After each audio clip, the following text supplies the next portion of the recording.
herself, I believe. But also, she manages all of the media for this event, so she is just invaluable to this club. Thank you, Anthony. Okay. And as you can see, we now have our competitors entering the stage. And in a moment, they are going to introduce themselves one at a time, their names, and in their position. One thing to think with Lincoln Douglas I did want to say is this is different. How many of you were at the public forum debate at the last one? Okay, so there is a difference between Lincoln Douglas and public forum. Public forum is just that, it's meant to talk to the population at large, whereas Lincoln Douglas is more specialized. So with that, there's something called a values-based debate, because this is steeped in history. The Lincoln Douglas debates were rooted in the slavery debate. The fact of the matter was at the time, that slavery was a legal institution. So the debate became about, it's not about what is, it's about what ought to be. Should this be? So the whole purpose of the Lincoln Douglas debate is not to look at the way things are, it's about what should be. So each of them is going to have chosen a value. So those words sometimes can be a little complex. You want to hear what one of them is? I mean, not in this debate. But that you would hear words like deontology and utilitarianism and categorical imperative.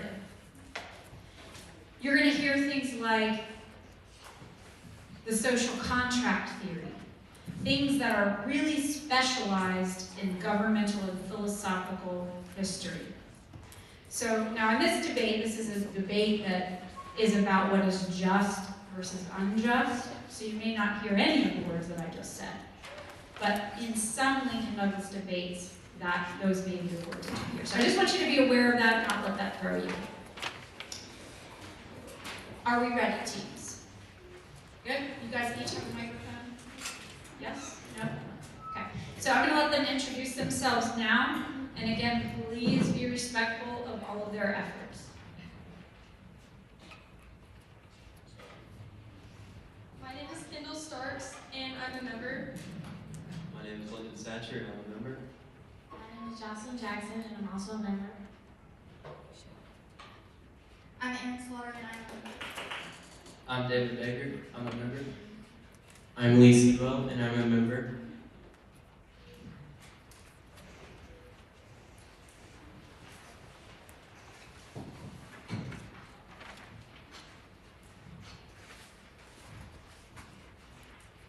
It is because I agree with John Locke in the position that when a government fails to protect the rights of people, it puts itself into a state of war with the people, that I feel compelled to affirm today's resolution. Resolved, violent revolution is a just response to political oppression. For clarification of today's round, I offer the following definitions. Political oppression, a situation in which people are governed in an unfair and cruel way and prevented from having opportunities per Cambridge Dictionary. Political oppression, social contract, an agreement among the members of a society and its rulers about the rights and duties of each, per Cambridge Dictionary. The highest value within today's round is justice. Justice is defined as the quality of being just or right as a human or divine attribute, moral uprightness, per Oxford English Dictionary. Justice is most important for today's round because throughout history, societies have faced governments that no longer protect their rights, instead harm them. When individuals are stripped of their ability to participate, speak, or seek justice, the moral obligations between citizens and the state fundamentally change.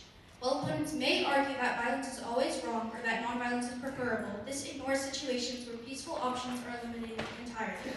In these cases, refusing resistance does not preserve morality, it enables injustice. The question before us is not whether violence is ideal, it is whether it can be morally justified in response to political oppression. In affirming today's resolution, we offer the following contentions. Contention 1. Political oppression eliminates government legitimacy. Government authority is only morally legitimate when it protects the the rights of its people. Under social contract theory, individuals consent to being governed in exchange for protection and representation. If a government fails to uphold this agreement, it loses its moral authority. Political oppression is a clear violation of this contract. When governments suppress dissent, deny participation, and use violence to maintain control, they abandon their moral purpose. Philosopher John Locke argues that when a government destructive of natural rights, citizens are justified in resisting it. This is not just theoretical. For example, in 1789, during the French Revolution, ordinary Parisians were starving while monarchs lived in luxury. Bread prices were unbearable and petitions for reform were ignored. On July 14, 1789, citizens stormed the Bastille, killing the governor and dozens of defenders. In response, the French government led the Reign of Terror, during which 17,000 citizens were executed and countless more suffered in prisons. The violence caused by protesters arose not from choice, but from desperation after years of oppression. Similarly, in apartheid-era South Africa, Black South Africans faced decades of laws that denied basic rights and segregated communities. Peaceful protests were often met with deadly force. In the Sharpeville Massacre of 1960, police fired on unarmed protesters, killing 69 people and wounding hundreds. In the 1976 Soweto uprising, 12-year-old Hector Peterson was shot dead while protesting apartheid education policies, his death becoming a symbol of state brutality. From these points in history, it is clear that people have the moral right to respond violently when a government has abandoned its responsibility. This is not a reckless choice, it is a justified response to oppression. Grounded in both moral principle and historical precedent, these examples demonstrate that legitimacy does not come from power or control. It comes from protecting the rights of its citizens. When a government fails in this duty, obedience is no longer morally required. Contention 2. Violence may be the only means of resistance. Opponents often argue that nonviolence should always be preferred, however, this assumes that peaceful avenues for change actually exist. Nonviolent reform depends on functioning systems, free elections, protected speech, and the ability to organize. Under political oppression, these systems are often dismantled, leaving no effective nonviolent path. For example, during the Arab Spring, many citizens initially engaged in peaceful protests demanding reform. In countries like Syria, these protests were met with extreme state violence, including mass arrests and killings. As peaceful demonstrators were suppressed, the government escalated into armed resistance, not because violence was preferred, but because all other options were closed. On the other hand, the Selma to Montgomery marches in 1965, part of the U.S. civil rights movement, faced violent attacks from police, despite being entirely peaceful. These demonstrations show that people don't turn to violence because they want to, they do it because every peaceful option has been blocked. When oppression leaves no other choice, violent resistance becomes not just understandable, but morally justified. When governments eliminate every peaceful path to justice, they leave citizens with no meaningful alternatives.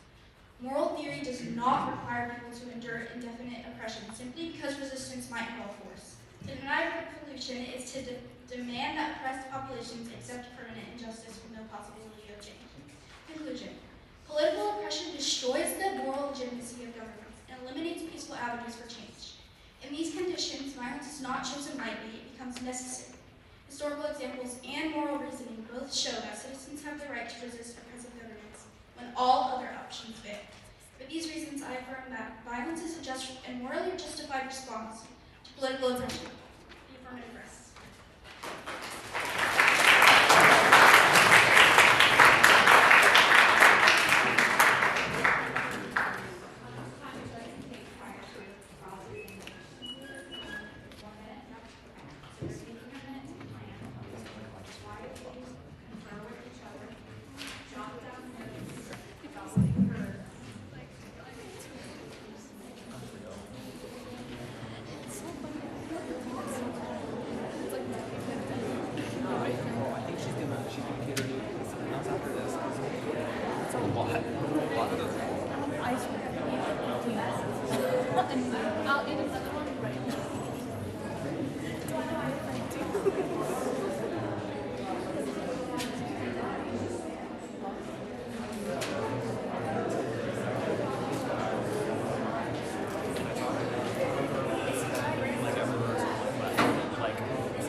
Just so I can remember where I am.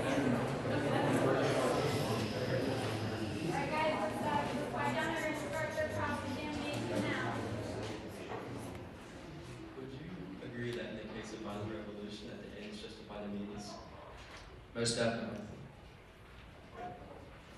You mentioned the French revolutions as a successful example of a violent revolution.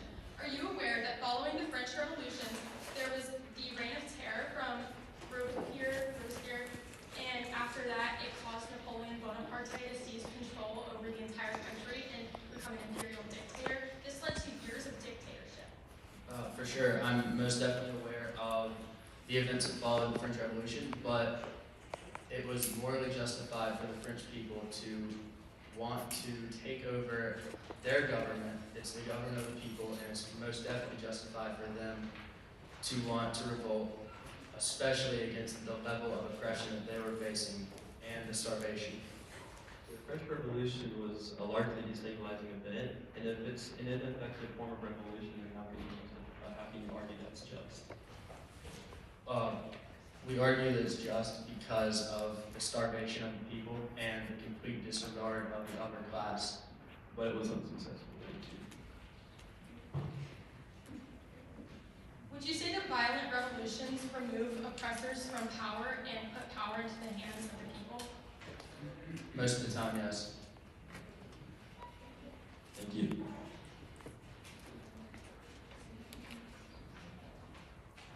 Would you agree that violent uprisings inspire civilians to resist tyranny and join revolutions? Can you please repeat that one?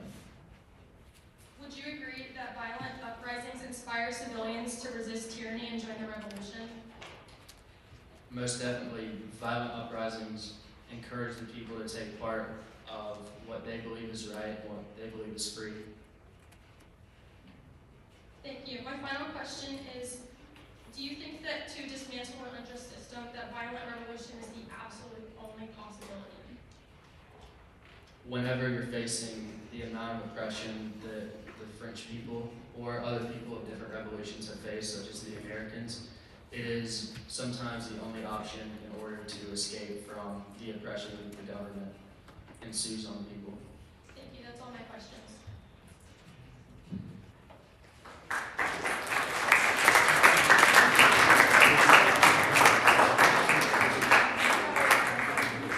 What you just saw is arguably one of the most difficult aspects of the debate. Even just to come up with questions, to be able to respond to them quickly, confidently, it's a very difficult skill to learn. How much time would you like to take prior to your constructive? Ready? Okay, so now the negative is going to present their constructive in 7 minutes. So make sure you're staying focused throughout the presentation.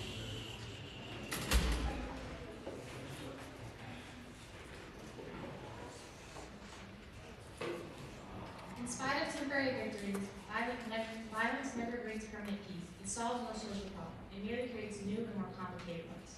These words from Martin Luther King Jr. highlight the fundamental failure of violence as a solution to injustice. It is because of leaders like King that I negate today's resolution. Violent revolution is a just response to political oppression. For clarification of today's round, we offer the following counter definitions. Political oppression, the systematic, unjust exercise of power by a government to restrict or control citizens.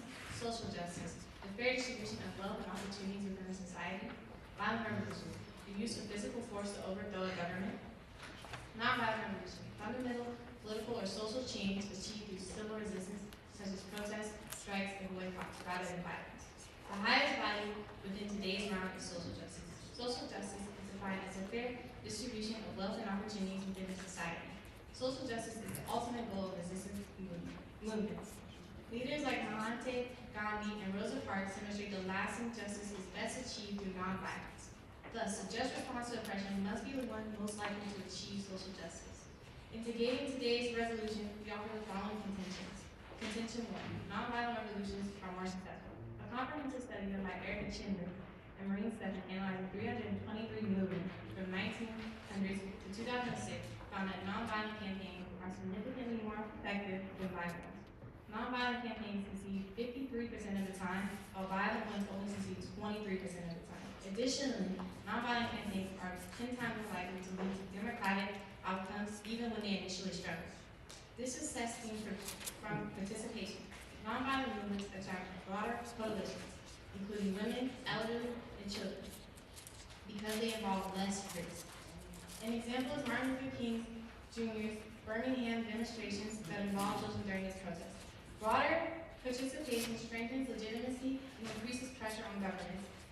Nonviolence also carries moral credibility. It appeals to both domestic and international audiences, increasing external support and isolating oppressive regimes. A clear example is the leadership of Mahatma Gandhi during India's independence movement. His nonviolence resistance mobilized millions and ultimately contributed to the independence from the British rule during 1947.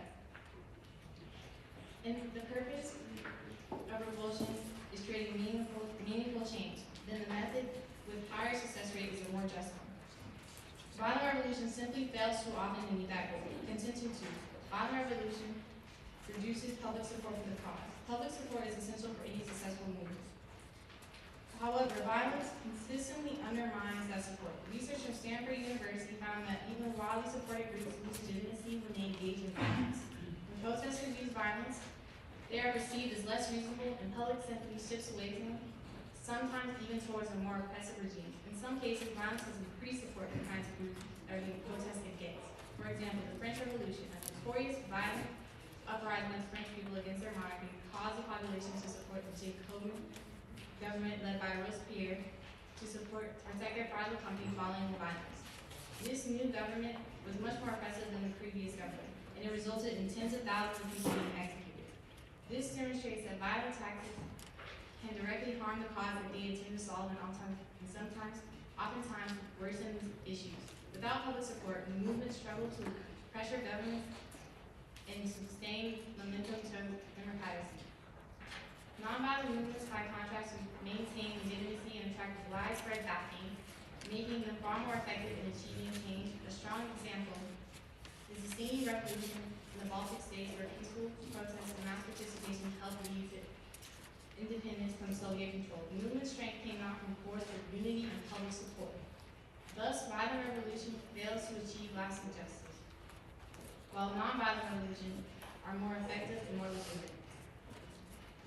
With a success rate of 53 compared to 23%, nonviolence clearly proves a more reliable path to social justice. The purpose of revolution is to correct an injustice. A method that fails most of the time, alienates public supports, cannot be considered just. In the words of Mahatma Gandhi, I object to violence because when it appears to do good, the good is only temporary, the evil it does is permanent. Negative rights.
That 53% of nonviolent revolutions succeed. Can I ask for your source?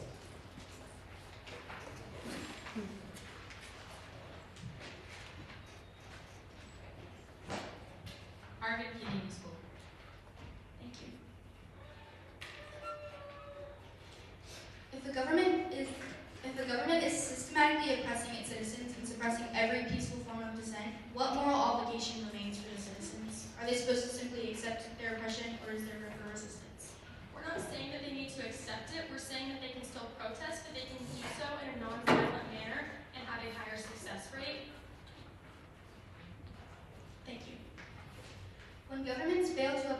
part of the social contract by oppressing their citizens, what moral duty do the people have? The people have the moral duty to resist. That resistance does not have to be violent.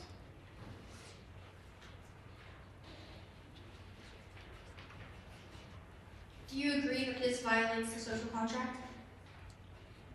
Can you repeat that? Do you agree that what you're saying violates the social contract? No, absolutely not. Okay, thank you. How would you respond to the government that moral theory does not require oppressed populations to endlessly endure violence and injustice, especially when they have no other means to seek justice or protest their rights? Sometimes, if violence is the only option, it can be met with insurmountable force that makes it useless. Do you agree that violence makes movements lose public support? Absolutely. Okay, thank you. You failed to mention the Irish penal laws. And following the Williamite War, they developed the Treaty of Limerick. The British immediately violated this treaty and imposed the penal laws over oppression over the Catholic Irish population. Irishmen weren't allowed to purchase land, worship publicly, or attend school. Also, the priests and bishops were hunted as sport by the British. Infamously, they were drugged by horse, stoned, or hung. Along with not being able to vote, they could not run for any office or be part of Parliament in any way. This oppression is among the worst ever seen in human history. The Irish were condemned to animals and treated as if they were less than human. This oppression led to the development of the Irish Resistance Army and the pursuit of violent rebellion to regain basic human rights. The war sprung through centuries of oppression and is objectively justified. It was a just cause, they were concerned, and they had the right to, and morally plausible intention throughout the entirety of the conflict. My opposition also cited the American Civil Rights Movement as a peaceful reconstruction of society through nonviolent acts of protest. Yet, the Civil Rights Movement was justifiably violent at times. One of the most influential civil rights groups was built on violence as a response to oppression, the Black Panthers. This group regularly challenged police authorities and acted violently upon their oppressors. Without the Black Panthers, the entire civil rights movement could have failed, and millions would still be suffering. Even though majority of the violence was in response to other factors like economy and police forces, it still shows that violence is just to decrease political oppression. My opposition also stated India's peaceful movement to sovereignty through Gandhi as an example of peaceful protest. However, this revolution was far from peaceful. While Gandhi led a non-violent front of the revolution, many atrocities were taking place. In 1922, Indian revolutionaries burned 22 policemen alive. In 1942, Indian revolutionaries attacked government officials and sabotaged government work. Without these significant displays of violence, India's attempt at sovereignty may have gone unnoticed. These instances show that the Indian Revolution relied on an abundance of violent acts to claim power. The affirmative rests.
Terror, where thousands of people were executed for no reason. And later, Napoleon Bonaparte gained control of the country and became an imperial dictator. If violent revolution was truly a just act, it wouldn't result in mass bloodshed and authoritarian control. Additionally, the opposition believes that whenever it comes to violent revolutions, the ends justify the means. Accepting logic like this means that any type of atrocity is justified as long as the outcome is perceived as good. This allows for violence against civilians regardless of the reason, as long as the outcome is decent. The Affirmative has also stated that violent revolutions help to remove power from the hands of the oppressors and bring liberation for the people. Although the majority of violent revolutions result in replacing one authoritarian regime with another one. For example, the Russian Revolution was meant to rid the people of oppression, but instead it brought them decades of communism under Vladimir Lenin and Joseph Stalin. The Affirmative claims that when governments become extremely oppressive, violence is the only effective solution. However, research from political science Erin showed that out of 323 movements, the non-violent ones were successful 53% of the time, while the violent revolutions succeeded only 26% of the time. The Affirmative has also said that oppressed people have no option besides violence, but this has been proven incorrect because there have been many successful movements which use strikes, protests, boycotts, and sit-ins instead of violence. The civil rights movement in America, led by activists such as Dr. Martin Luther King, proved that widespread, persistent acts of civil disobedience can be successful. And please note, whenever we are referring to the civil rights movement, we are referring to only the Martin Luther King sect of it and the peaceful sect, not the Black Panthers. The opposition has said that it is morally justified to have violent revolution if people are suffering under oppression. However, violent revolutions kill citizens frequently in the same manner that oppressive governments do. The Chinese Civil War, for reference, caused millions of civilians to die and led to communism overtaking the country. Also, they mentioned that that justice is the upholding of opportunity for Cambridge. However, the Irish Republican Army killed innocent children. The deceased have no opportunity making, so it is inherently unjust. The Affirmative has also pushed the American Revolution and its success as an example of violent revolutions being successful. But one successful example does not justify the principle of the matter. It is important to remember that the majority of violent revolutions resulted in dictatorships and political unrest. Our moral principles regarding the matter of violence in response to oppression should not be based on rare exceptions, but they should be based on the pure facts. Affirmative has also said that violent uprisings inspire civilians to resist tyranny and join the revolution. Violent uprisings often scare civilians rather than encourage them to join. In the Algerian Civil War, the insurgent violence pushed many people to support the authoritarian government for protection, demonstrating how violence can actually strengthen the regime instead of overthrowing it.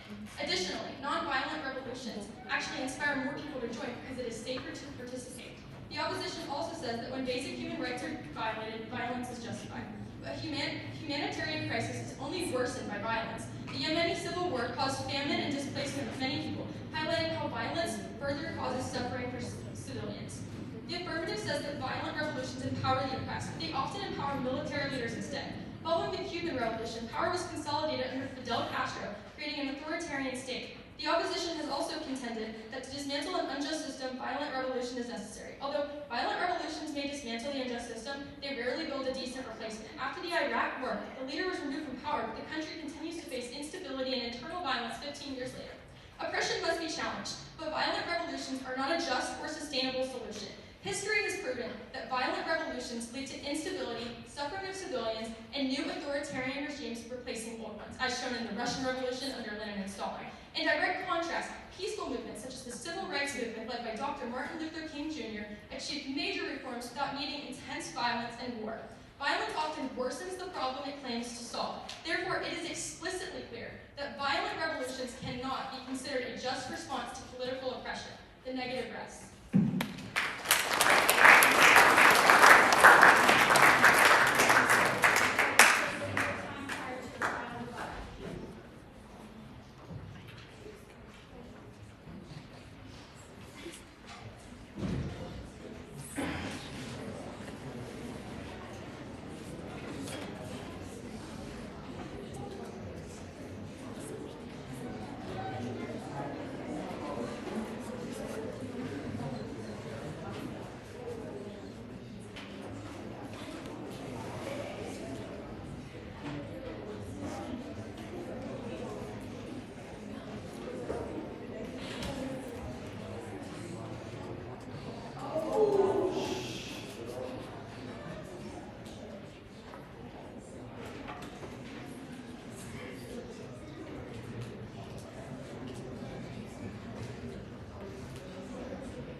The negative continually states that a violent revolution will result in a tyrannical leader. This is simply not the case. As seen through the Haitian Revolution, the American Revolution, and many other examples, just leadership is seen through violent revolution as a response to political oppression. On top of that, as we have stated several times, the American Civil Rights Movement would not have been as successful as it is if it wasn't for violent groups and violent movements such as the massacres committed in the South and also the Black Panther group. I'd like to speak directly to the audience. Tell me if your hand was stuck between two rocks and you were aware of the inevitable doom that approaches you. Would you attempt to wiggle it away for a minute? Attempt to squeeze your way through, and if it were to fail, would you resort to chopping it off? Knowing that rocks have a full clench around your wrist, with no chance of freeing it peacefully, would you saw it off, no matter the pain that would ensue? This exact idea is portrayed in several moments throughout history: the American Revolution, the Penal Law Rebellion, and the Haitian Revolution. These societies had to saw their hand off in order to survive. They had to resort to violence in order to get their grant of free will. Violence is most definitely justified under political oppression. Affirmative rest.